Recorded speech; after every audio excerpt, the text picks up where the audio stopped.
and I will conscientiously and impartially discharge my duties discharge my duties as a judge of the Superior Court of Law. as a judge of the Superior Court of Law. Congratulations.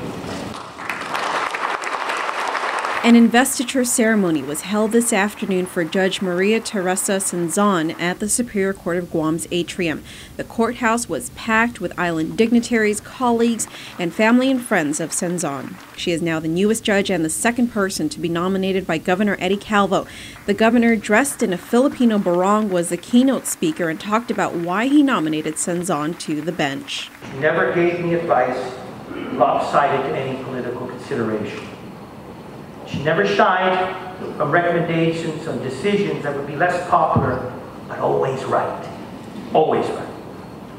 It was a simple matter of conscience to her.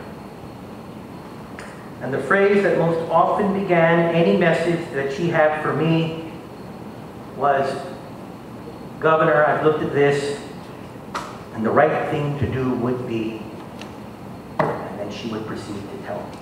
A former employee of the judiciary of Guam, Chief Justice Philip Carbolito, welcomed CENZON back to the judicial branch. CENZON was the former director of policy, planning, and community relations prior to serving as the governor's legal counsel.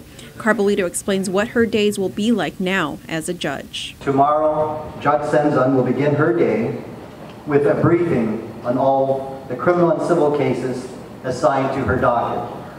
She will review her pre-scheduled calendar and prepare for hearings with her chamber administrator, examine legal matters with her law clerk, and begin the consideration of each case delegated to her with the support of the team of clerks assigned to her docket.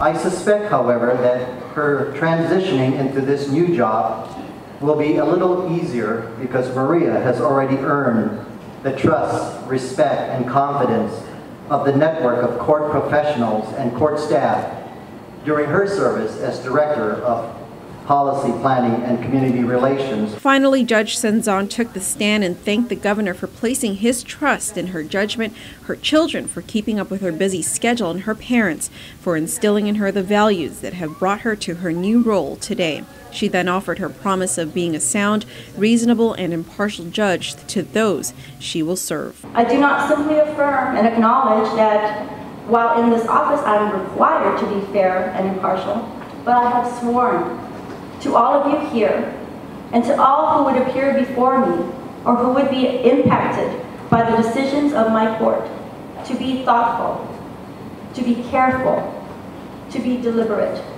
and to render decisions as the law requires. And the witness to my promise is God Himself.